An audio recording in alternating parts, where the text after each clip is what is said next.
అగ్ని ఏ విధంగా చెప్పబడుతుందంటే దైవాగ్ని మమాగ్ని స్వయం అగ్ని అన్నారు. దైవాగ్ని అంటే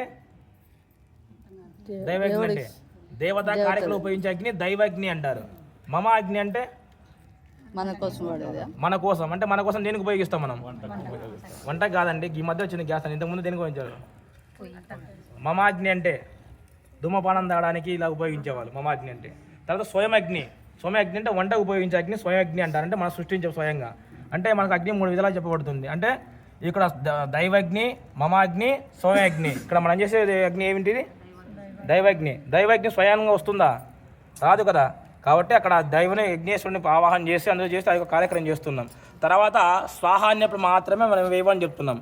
స్వాహాన్యప్పుడు ఎందుకు వేయాలి అంటే యజ్ఞేశ్వరుని భార్య స్వాహాదేవి.